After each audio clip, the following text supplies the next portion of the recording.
मृत्युमिवतित उना पुनन्तो यत्र धीरा मनसा वाचमक्रता। ఓం నమో గణపతయే. మార్చి 3వ తేదీ అనగా ఫాల్గుణ పూర్ణిమ నాడు సంభవిస్తూ ఉన్నటువంటి చంద్రగ్రహణం గురించి మనం ఇప్పుడు మాట్లాడుకోబోతూ ఉన్నామండి. ఈ చంద్రగ్రహణము భారతదేశంలో కనిపిస్తుంది. నియమాలు మనకు వర్తిస్తాయి. ఈ చంద్రగ్రహణము గ్రస్తోదయ చంద్రగ్రహణము అని పిలువబడుతుంది. అంటే చంద్రోదయం అవుతూనే, చంద్రోదయం అవ్వడమే గ్రహణంతో అవుతుంది. ఉదయిస్తున్న చంద్రుడు, గ్రస్త చంద్రుడు కనిపిస్తాడు. ఇది ప్రత్యేకమైనటువంటి అంశం అండి. ఆ విధంగా ఇది గ్రస్తోదయ చంద్రగ్రహణం. అయితే గ్రహణం లెక్క మనం చూసుకుంటే కనుక సమయం మధ్యాహ్నం 3:30-4 గంటలకే ప్రారంభం అవుతుంది. సాయంత్రం 6:47 వరకు ఉంటుంది.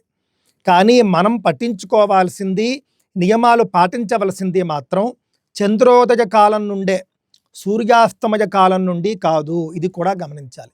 మనకు కనిపించాలి, గ్రహణం అనేది మనకు కనిపించాలి.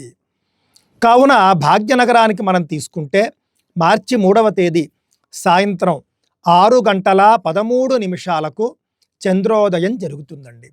6:13 గ్రహణ మోక్షకాలము 6:47. ఆ విధంగా మనం చూసుకుంటే కనుక అంత మాత్రమే గ్రహణ కాలము 6:13 నుండి 6:47 వరకు. ఒక రకంగా చెప్పాలంటే సరిగ్గా 30 నిమిషాల పాటు చంద్రగ్రహణం అనేటటువంటిది ఉంటుంది. 6:47కి గ్రహణ మోక్షం అయిపోయిన తర్వాత శుద్ధ చంద్రుణ్ణి చూసి స్నానం చేసేయాలి. ముచ్యమానే భవేద్దానం ముక్తే స్నానం విధీయతే స్నానం స్యాదుపరాగాదౌ మధ్యే హోమ సురార్చనం. ఈ యొక్క వచనాలను బట్టి మనం చూస్తే కనుక గ్రహణం పట్టిన వెంటనే స్నానం చేయాలి. పట్టిన తరువాత చేయాలి, దృష్టిలో పెట్టుకోండి. 6:13కి గ్రహణం మొదలైంది అంటే చంద్రోదయం అవ్వగానే స్నానం చేయాలి. పట్టు స్నానము అంటారు. పట్టు స్నానం చేసిన తరువాత జపాదులు చేసుకోవచ్చు, స్తోత్ర పారాయణ చేసుకోవచ్చు. అదేవిధంగా అవకాశాలు ఉన్నవారు దేవతా పూజ కూడా చేసుకోవచ్చు. మధ్యే హోమ సురార్చనం అన్నారు. దేవతా పూజ గ్రహణ సమయంలో చాలా విశేషం. మరి దేవాలయాలు ఎందుకు మూస్తూ ఉన్నారండి అనంటే కనుక దేవాలయాలు మూయాలి అనేటటువంటి నిషేధం మనకు కనిపించటం లేదు. కాకపోతే గ్రహణ సమయంలో దేవాలయాలు తెరచి ఉంటే కనుక అర్చకులు వాళ్ళందరూ కూడా పట్టు స్నానం చేయాలి, విడుపు స్నానం చేయాలి, మధ్యలో పూజ చేయాలి. అంతవరకు పర్వాలేదు, వాళ్ళకి బాగానే ఉంటుంది. కానీ జనాన్ని కనుక ఒకవేళ దర్శనానికి అనుమతిస్తే అందరూ పట్టు స్నానం చేసి వస్తారా అంటే రావాలి. కానీ కొంతమందికి అనిపిస్తుంది, భక్తుల్లో కూడా విపరీతమైనటువంటి లౌకిక భావాలున్న వాళ్ళు ఉంటారు. ఈ స్నానాలన్నీ కూడా ఉత్తుత్తునే పెట్టారు, భగవంతుడికి మైలు ఏమిటి అని అతి తెలివితేటలతో మాట్లాడే వాళ్ళు ఏం చేస్తారంటే స్నానం పానం లేకుండా వచ్చేస్తారు. ఆ విధంగా భక్తులందరూ కూడా మైల పడిపోతారు. గ్రహణ సూతకం అనేది చాలా ప్రత్యేకమైనటువంటిది. అందువల్ల దేవాలయాలు మూసి ఉంచడం అనే సాంప్రదాయం వచ్చింది. దేవాలయాలు మూసి ఉంచడం అనేది భక్తులకు తప్ప అర్చకులకో లేకపోతే దేవాలయానికో కాదు. ఆ గ్రహణ కిరణాలు ఏవో పడిపోతాయి, ఇలాంటి వచనాలు ఎక్కడా లేవు. కావున గ్రహణ సమయంలో విశేష అభిషేకాలు చేసేవారు, అర్చనలు చేసేవారు కూడా మనకు కనిపిస్తూ ఉంటారు. నదీ జలాలు తెచ్చి అభిషేకాలు చేసేవాళ్ళు ఉంటారు. ఆ విధంగా మధ్యే సురార్చనం అన్నారు. పట్టు స్నానము, విడుపు స్నానము, మధ్యలో హోమం చేసుకునే వాళ్ళు హోమం కూడా చేసుకోవచ్చు, దేవతా పూజ చేసుకోవచ్చు, జపాదులు స్తోత్ర పారాయణాదులు చేసుకోవచ్చు, దానాలు కూడా చేసుకోవచ్చండి. గ్రహణ దానాలు ప్రత్యేకం, గ్రహణ దానాలు కూడా చేసుకోవచ్చు. ఈ యొక్క గ్రహణ స్నానం అనేటటువంటిది మన ఇంటి దగ్గరే చాలామంది అనారోగ్యం ఉన్నటువంటి వాళ్ళు ఉంటే కనుక వేడి నీటితో స్నానం చేస్తారు. సరే, పర్వాలేదు. దానికంటే కూడా మామూలు నీరు మంచిది.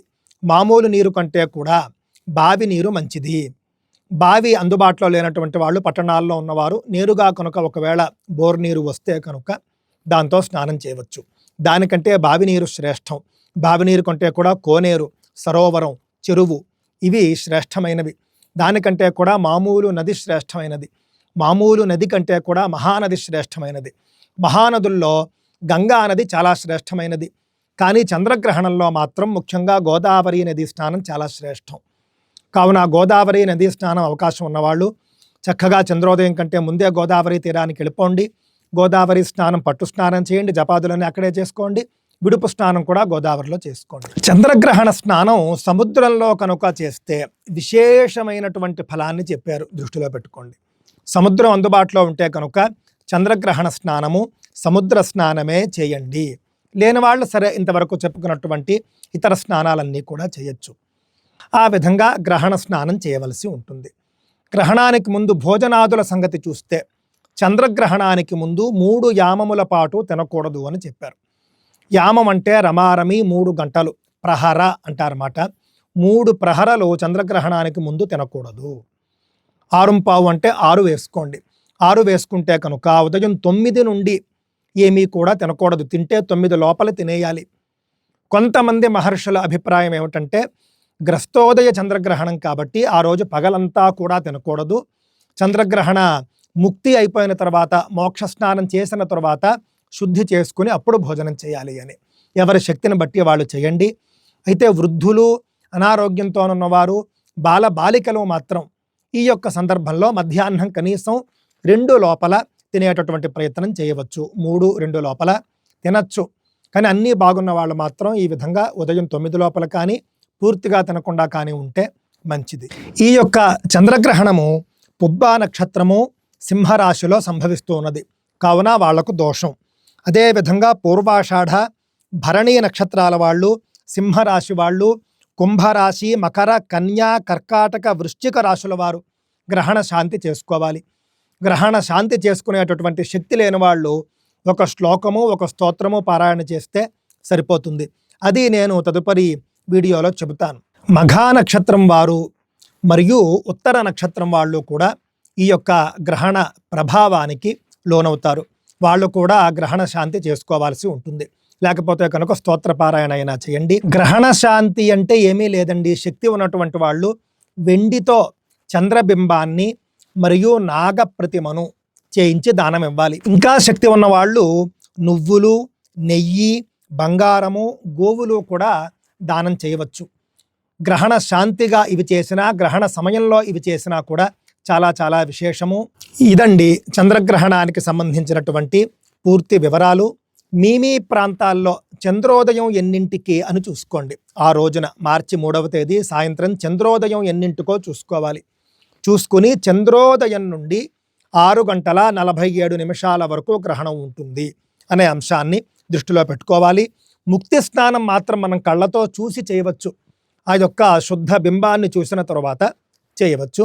ఇంకా మీకు ఏమైనా సందేహాలుంటే తప్పక తెలియజేయండి. స్వస్తి.